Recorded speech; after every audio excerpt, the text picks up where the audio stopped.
was able to defend himself from the attack, resulting in the mountain lion's death.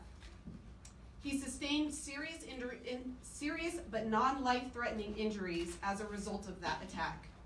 For those of you who are not from Colorado or from the Rocky Mountain West, we'll be talking today about mountain lions. These are not panthers, black panthers, or African lions. They are sometimes called cougars or pumas. Mountain lions are native to Colorado and typically live to be about 12 years old. Males grow to about 8 feet long and can weigh up to or around 150 pounds. Females average between 90 and 110 pounds. We have provided still photos of mountain lions in the press kit that you will receive at the conclusion of today's press conference, and they are also included in the mountain lion brochure that was on your chair when you arrived. As we go through this, I'm going to ask that you hold all of your questions until we have Travis at the table after the video interview. I'd like to welcome Northeast Region Manager Mark Leslie, M-A-R-K-L-E-S-L-I-E. Again, he's the Northeast Region Manager for Colorado Parks and Wildlife.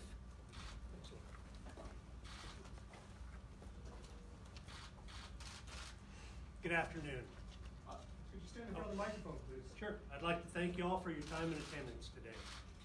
The past 2 weeks has been the culmination of professionalism on the part of Colorado Parks and Wildlife staff, Larimer County Department of Natural Resources staff, cross-jurisdictional service to the public, and an incredible survival of a mountain lion attack.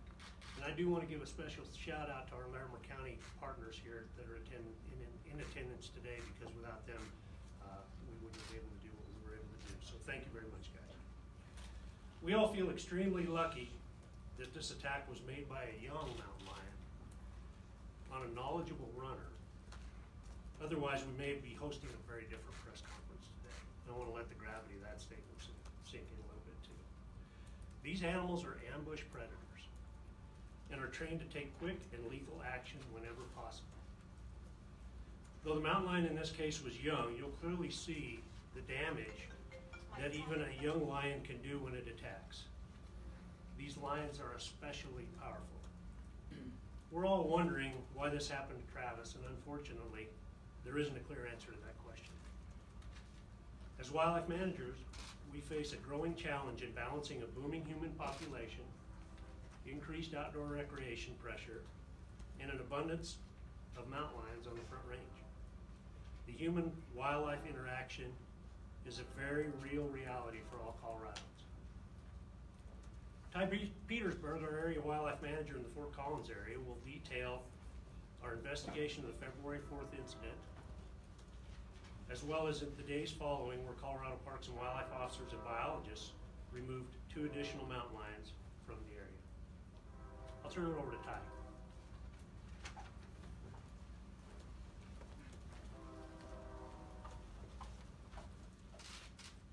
Thank you, folks. Before we get started, I'm Ty Petersburg, T-Y, and the last is Petersburg, P-E-T-E-R-S-B-U-R-G. I'm the area wildlife manager here. We cover Area 4, and I supervise our field operations staff out of our Fort Collins office. Mark did as well. I want to just do a special thank you to Larimer County. They did a tremendous job of giving us a hand. They need to be recognized for their work.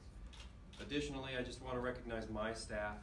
They worked a lot of long hours and days off, and did a tremendous job, as well as our biologists. And before we go too much farther, I just want to recognize Travis, a fellow you're going to hear from today.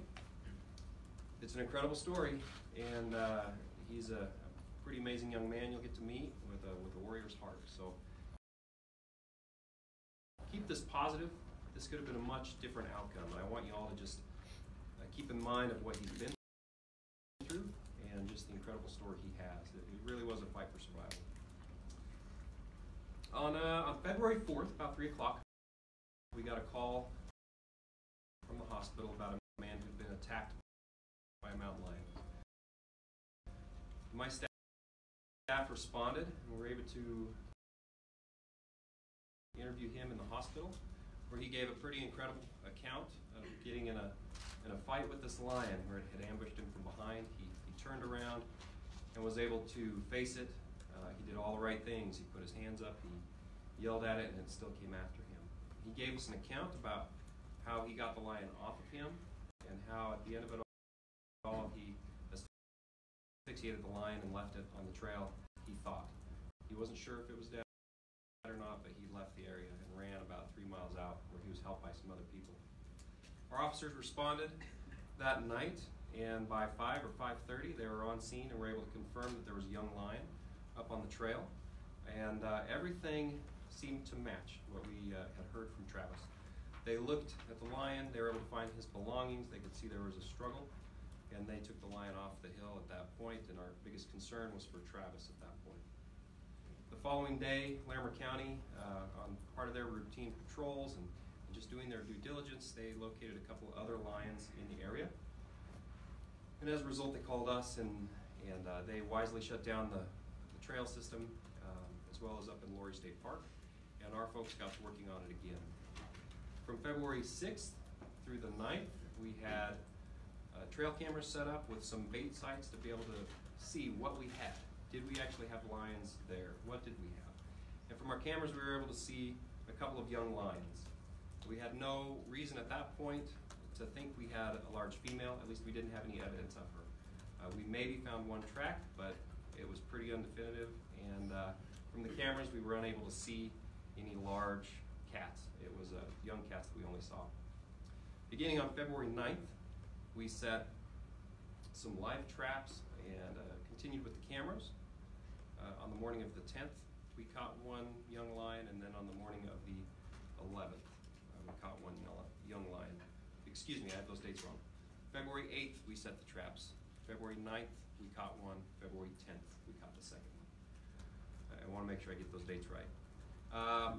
On the 10th, we had not seen any tracks that were associated with a larger lion, nor did we see anything on our cameras. We left it for another 24 hours. And on the morning of the 11th, after seeing no additional evidence or any sign that we had another lion in the area, we decided to stop our trapping situation, our trapping operations, and remove those. And the following day, Larimer County was able to open up their trails on February 12th. Those lions we live captured. We took them to our health lab. They're in good shape. The staff there wanted to let us know that they were indeed hungry. Some of the interesting things that we saw through the necropsy of the first lion was that the injuries sustained by the lion were consistent with everything Travis said. There was some blunt force trauma to the skull. There was some indication that it was asphyxiated, and all of the factorial things that he said were confirmed through this necropsy. It was negative for rabies, and the other interesting thing is that it looked like the animal had probably been eating some more vegetative matter than probably normal. Those lions have since been moved to a rehab facility. Our hope, plan, and intent is to release those lions again. We want to let them grow up, learn how to be adults, and release them back into the woods. I don't know what that time frame is. It really is kind of dependent on how those particular cats do. Travis is a pretty amazing young man. You're going to get to see it here in a second. I just want to emphasize again, this is a person who had no intent of this happening. And at the end of it all, he came out alive to tell you his story today. Thanks.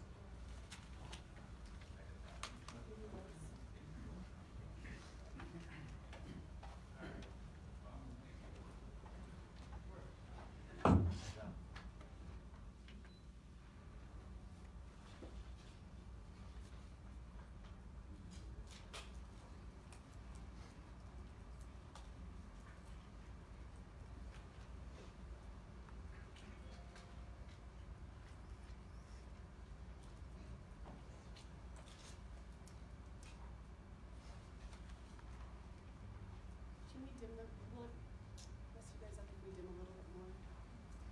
You guys might want to turn off your one by ones.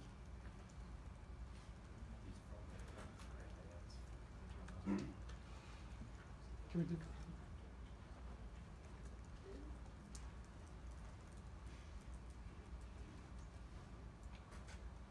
There you go. Thank you.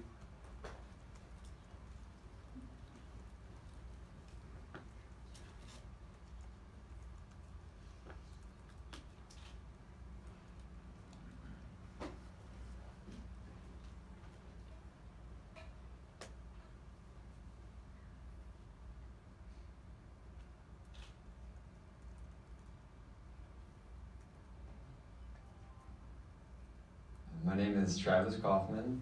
I'm originally from Mountain Home, Arkansas, and I've been in Fort Collins for about 5 years now, a little bit over 5 years. I came out west for an active outdoor lifestyle, the good weather, pretty much the recreation in general. So getting into different new sports. So last year I really got into mountain biking, also kind of around that time trail running, but also a big downhill skier, some cross country skiing. So the activities is a great state for and just building up more and more hobbies. So I got into trail running really about a year ago. I would go out and usually do about 5 miles or so at the end of work days, and I'd run in the trails, Foothills Trail like around town, the trails up at Lori, and then also into Horsetooth mountain space. So I was running on Monday, February 4th. I was going out, starting in Lori State Park, and I was gonna do between a 12 and 15 mile run. So starting from the Arthur's Rock parking lot, I ran along the South Valley trails through Lori Park, and then ended up linking up with Horsetooth Mountain Park. And from there, did my first Towers run of the year. It's actually the first time I've ran Towers. I've only mountain biked it before, but I just know it's an intense hill. It's really good for getting some hill training in. So I was a little bit nervous and jazzed up about actually just running the hill and getting that complete. So I was running up the hill, finally made it up to the top of Towers, and up there I went down on a trail to the south.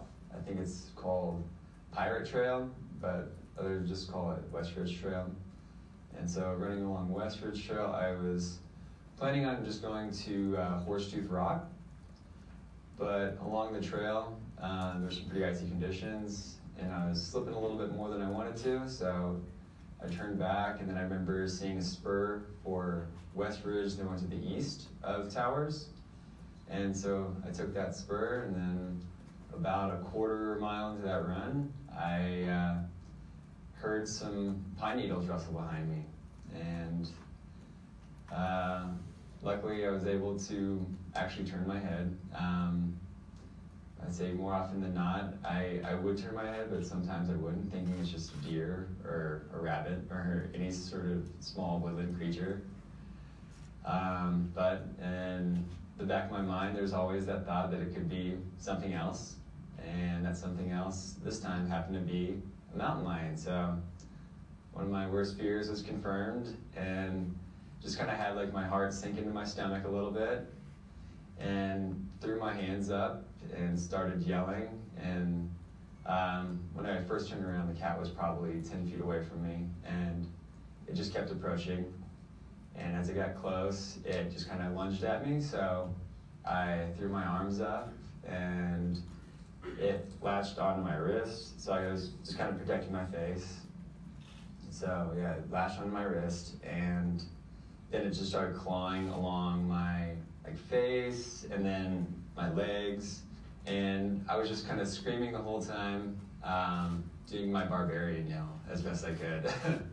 And I tried to throw it off of me, and as I tried to throw it off me, like, we both left the trail because it just re-gripped onto my wrist and kind of tumbled off the slope to the south side of the trail.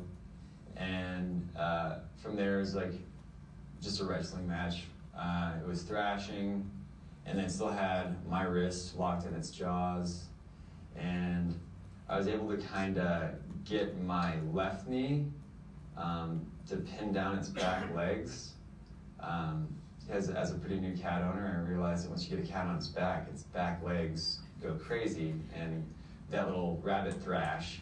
And so I was pretty wary of the back claws actually hitting my guts or my groin or anything like that. So I was able to pin down its back legs with my left knee. And then the front paws, I don't actually remember what happened with those. I mean, I was kind of deflecting them with my left hand, but then I was grabbing at some sticks that were close by, and I was trying to stabbed it in the throat with some sticks. Unfortunately, the sticks were kind of rotten, so they kept on breaking. And then I was able to pick up a big rock with my left hand, and I was trying to hit it on the head with a big rock, but it was kind of a tough angle because my wrist is still in its mouth, and I'm not really getting a full swing, but I was able to kind of hit it in the back of the head a few times, and I just knew that it wasn't going to be super effective. So then I used just a little body weight transition and got my right leg close to my wrist and was able to finally get it onto the cat's neck. And then I stepped onto its neck and then eventually was able to suffocate it. And then it finally released from my wrist. And then after the incident, after I was able to finally get it to release, by unfortunately killing it, I was able to run back to Towers Trail, but that whole run back, I was on a crazy high fear high, I don't know what you call it, but I was booking, I was just realizing that all of these little rock overhangs are just like perfect lion territory, and like everything I was seeing. And I was looking down and I was seeing some tracks in the snow because that was on the north facing side of the mountain, and I was like, well, these are probably lion tracks now that I look closely enough. And so the fear was definitely tangible then. I ended up having to run another 3 miles down. Luckily along the way, I came across a trail runner probably around mile 2 who was running up.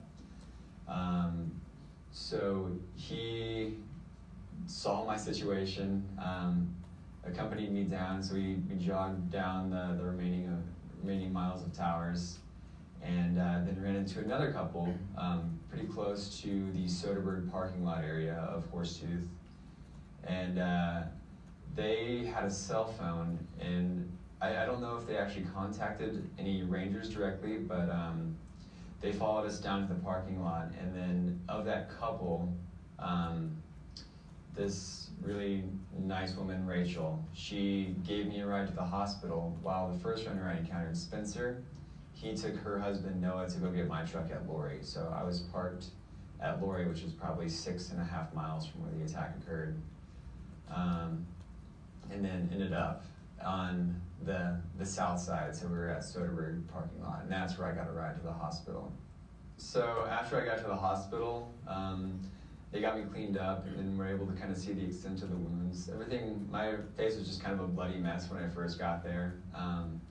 So once everything got washed out, they knew they were gonna have to give me some stitches along my cheek. So I ended up getting 17 stitches along my cheek here, and then another 6 along the bridge of my nose, and then 2 over here on this side of the cheek. And then I got another 3 stitches in my wrist where the lion had latched on for the majority of the fight. Other than that, it was just a bunch of, I have several puncture wounds that were just from teeth or claws, so no long gashes, just a lot of small little circle-sized things. And at the hospital, luckily they pumped me full of a bunch of antibiotics, so hopefully all those puncture wounds don't amount to an infected wound. So far, I'm about a week out and I feel great. Things are healing up really nicely. I think it's just one of those really weird, sensational stories. It's super rare. I feel like I should go buy a bunch of lottery tickets. But it's one of those things where it captures the imagination just because it's a modern day man versus nature scenario potentially. I know there's not that much of it. We get a little bit more disconnected as we've like come through the 21st century. So I don't know, there's still, I think, a degree of aura and mystique around that there is certain scenarios we can still kind of have a really dangerous and potentially deadly experience in nature.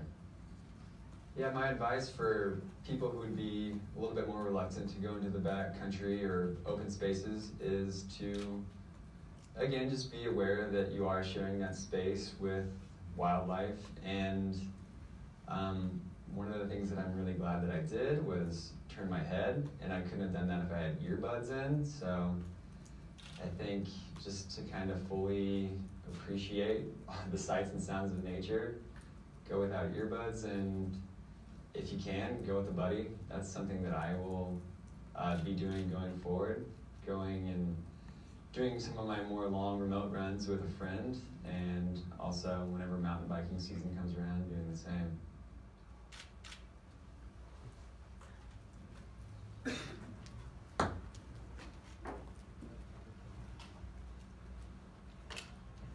I'd like to bring Travis up for opening of questions. Again, our staff, Larimer County Department of Natural Resources staff, will also be available to answer any questions that you may have. Travis is TravisKauffman. Travis, good to have you.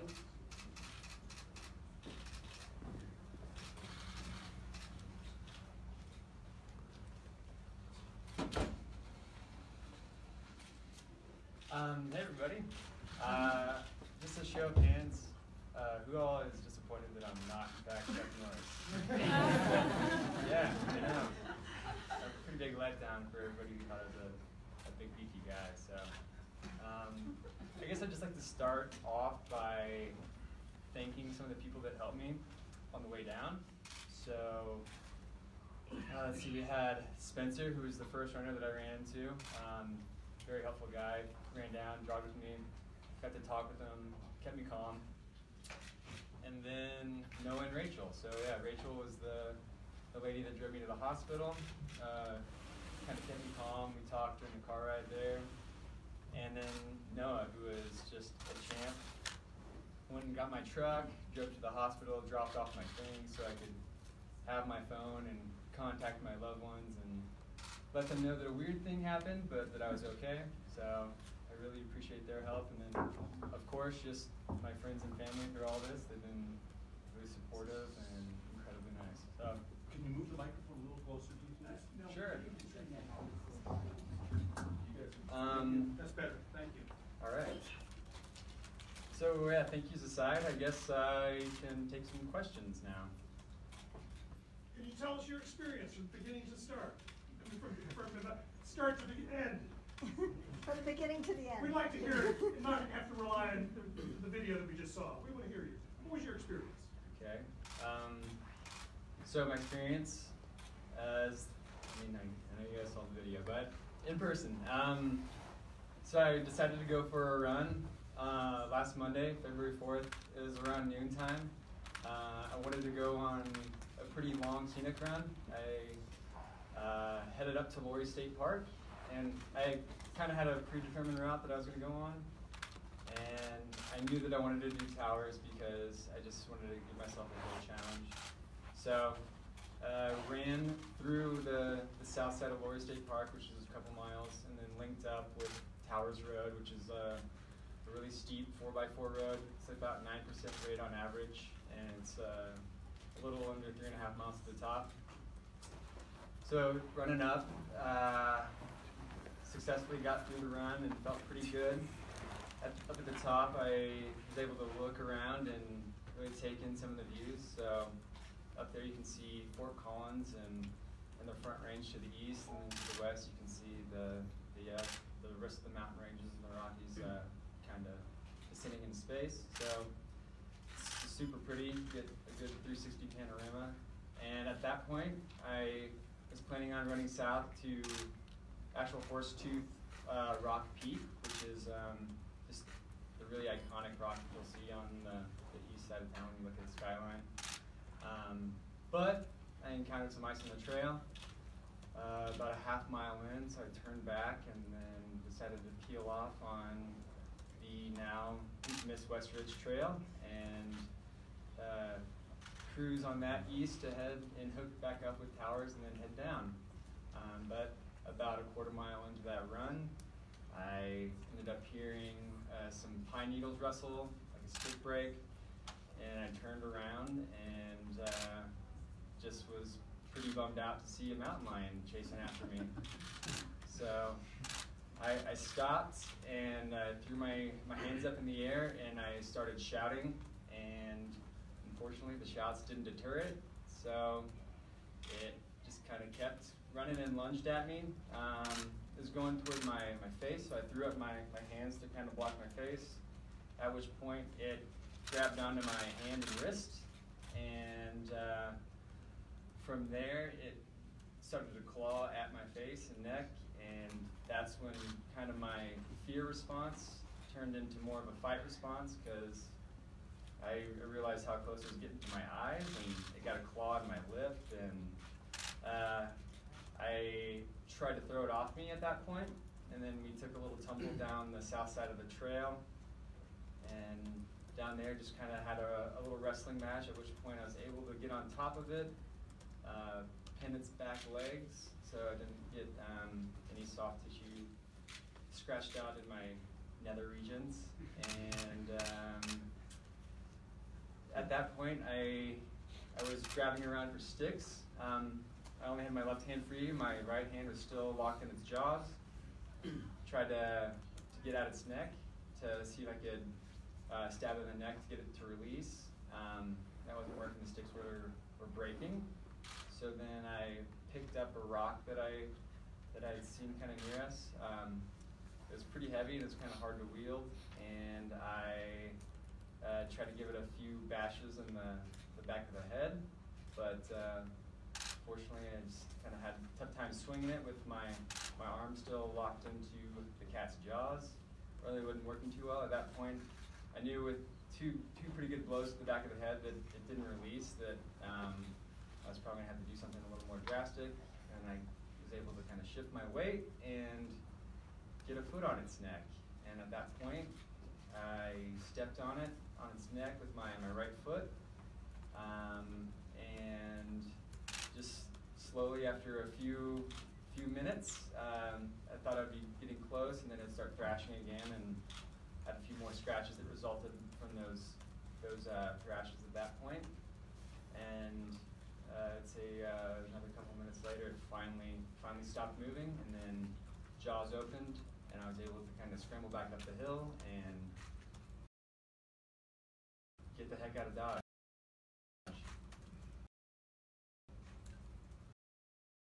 How long did it all take from start to finish? It's hard to say. I mean, I guess in my mind, if I replayed it, it seems like a long time, but I would think maybe 10 minutes at most. A lot of people who are attacked by other animals say that some of the most vivid memories they have are of what they heard and what they smelled. Can you talk about that? I was actually kind of surprised about the silence of it. There really wasn't any growls that I was hearing. I didn't hear any sort of cat noises that I would normally associate with a wildcat.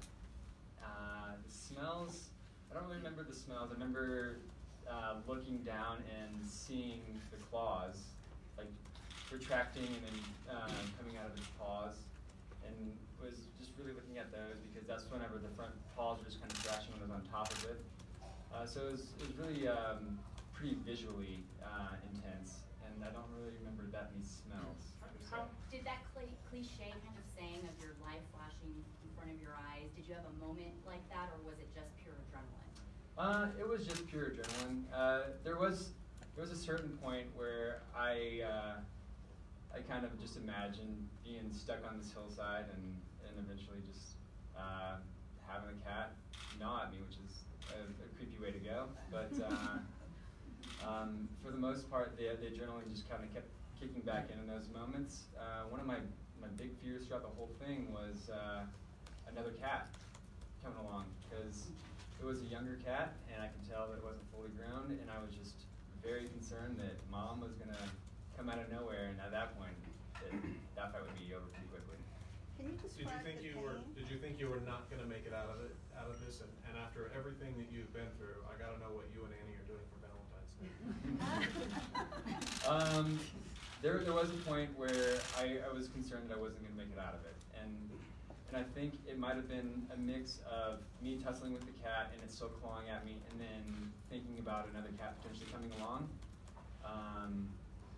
and I just kind of had that wave of fear roll over me, and thought that I could just end up there and stay there, and luckily that wasn't the case, and I am able to spend Valentine's Day 2019 with my girlfriend Annie.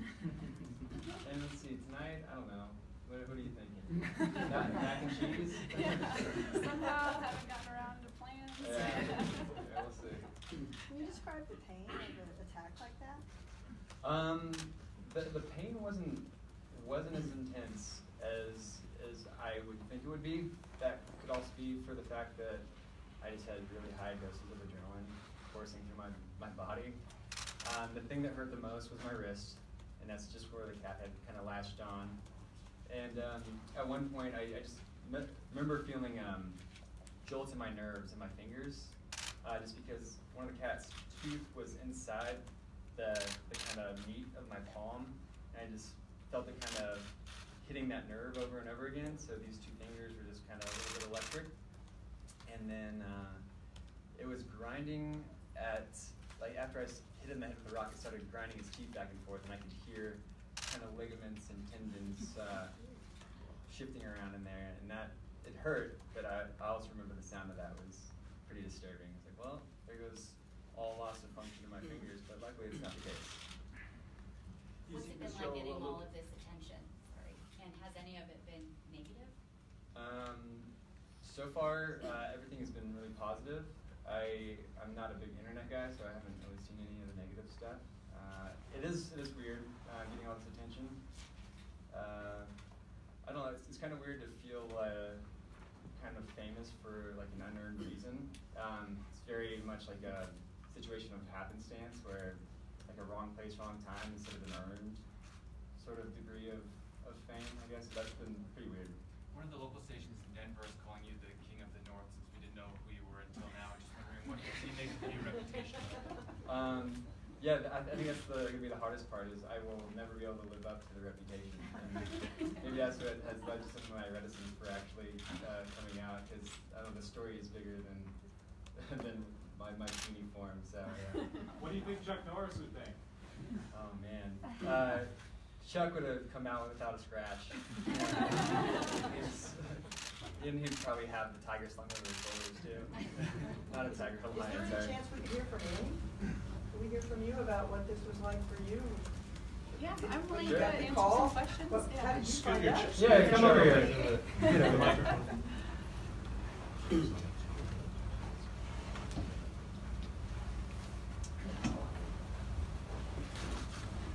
So what did you? Go ahead. What did you think when you heard this story? I just kind of couldn't make sense of what was happening. There was this weird sensation that, like, are you messing with me? Like, is this some weird joke? Like, what is happening? And especially because I was in a meeting actually at work, a big meeting, and I had a presentation, and so I missed an unknown number when he first got to a phone, and didn't really think anything of it. And then when I saw that I had a missed call from him after my presentation, I was a little bit concerned. It was a little bit unusual that he would call me at that time, and so I just texted and just checking, sorry, I can't answer right now, I'm in a meeting, or is everything okay? And he started with, which I'm very glad, I'm okay, but I got attacked with I got by a mountain lion on my run, and I'm in the ER at PVH, and of course I jumped out of my chair and ran out of the meeting, and then we were able to talk for a couple of minutes, and then I think I must have asked him how he got away or something like that, and that's when he said that he killed it, and that's when I think it was like, what? She totally didn't believe it. I was like, yeah, so I think there was a level of just confusion, and then we didn't really talk on the phone for much after that. I was like, okay, I'll be there in 10 minutes. Ran back into the meeting, grabbed my stuff, and was at the hospital in, yeah, probably about 10 minutes. One of the scariest parts of that day anyway was getting to the hospital, and they told me which room he was in, so I ran and I found the room, and you have all this buildup in your mind of what you're going to turn around and see, and what's he going to say, and all that kind of stuff, and I turned into the room all puffed up on adrenaline probably too, and it was empty. Nobody's in there. And I turned around, and it was this that he was wearing during the attack with blood on it, and his hat that of course I recognized filled with blood inside of it. And so then I ran back out, and that's when they were wheeling him down the hallway. So I just, yeah, ran to him, and I just remember saying, "Can I kiss him? Can I kiss him?" That's cute. Yeah. And then the nurse was like, "Okay, kiss him." Yeah. So is that the jacket you were wearing? This was it, yeah. So I was actually really glad that I had on 2 long sleeves and a pair of gloves. So this thing took quite a bit of a pretty good amount of beating. So yeah. Annie, what do you think though when the first time you see his injuries? What goes through your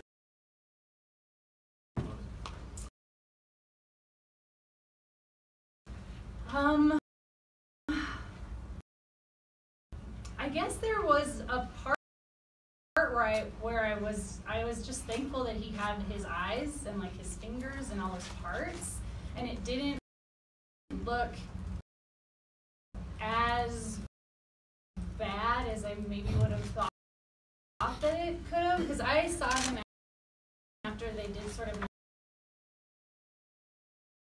initial cleanup too.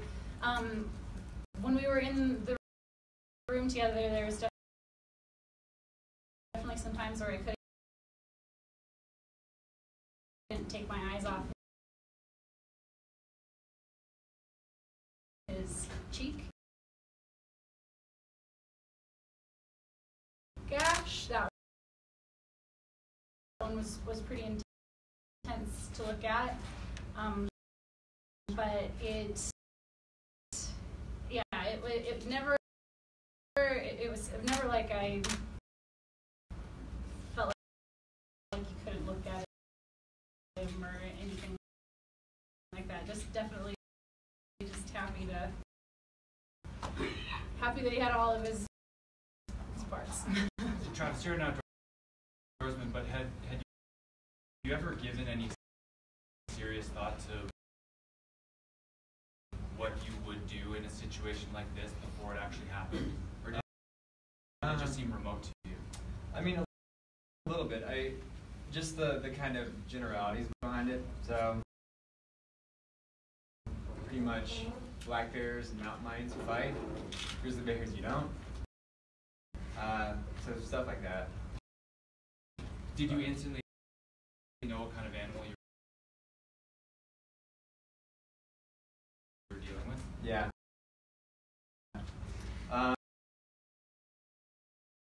I kind of second guessed myself when I was talking to Jason, who was the first officer that I spoke to after the event. I was like, well, I think it was, I'm pretty sure it was a mountain lion. And then he's like, well, I think it might have been a bobcat. I was like, oh, it could have been a bobcat. You know, they look at the tail too much. I was looking at teeth a lot. So, but yeah, I pretty quickly recognized it was a lion. Do you have any background in martial arts or wrestling or anything like that? Zero. Wow. I feel like the only actual martial arts experience I have is I sometimes do the insanity workout.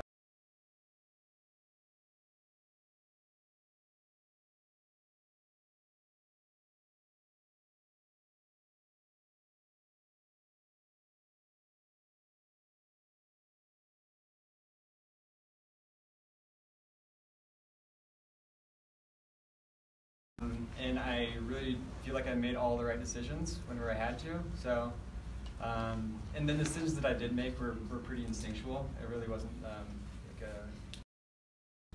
a super like thought-provoking moment where I had to come to a conclusion to make any sort of decision, I guess. So you moved to Colorado to pursue this outdoor life. Pardon? I said you moved to Colorado to pursue life in the outdoors. Yes. Did this change your mind? No, not at all. It's definitely a very, very unique state that you can actually see wildlife. It's usually better at a distance, but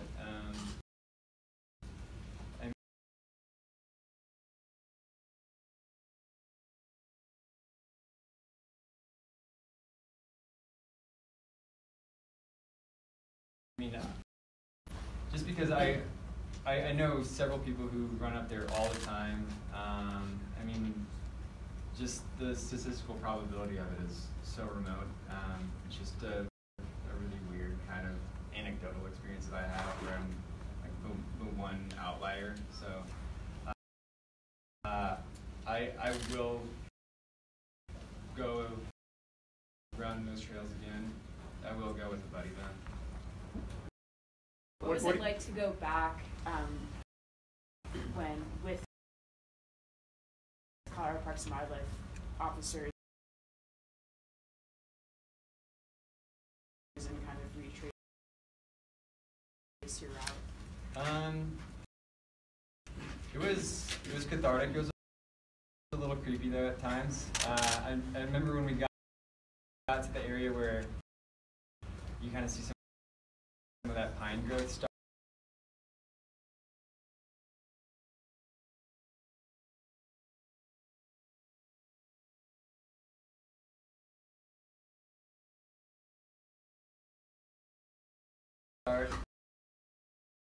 To consider maybe taking a knife with you or a stick or something for protection? I would potentially consider a knife. But yeah. Strength-wise, do you think because it was a smaller cat, you were pretty evenly matched? Yes. What would you say to other runners so that they're situationally aware when they're out on the trail? Kind of like I just reiterated, or I said in the video, don't run with headphones in some of those really more remote areas, and yeah, just kind of keep all your senses open and take in whatever is happening. Because you could easily have been in an area where there weren't pine needles on the ground, and it'd just be a flash of movement. It could catch your eye, and then at that point, turning is really important, so you don't get something on the back of the neck. What was the reaction of the doctors at the hospital when they saw you? Was it like we'd never seen anything like this before?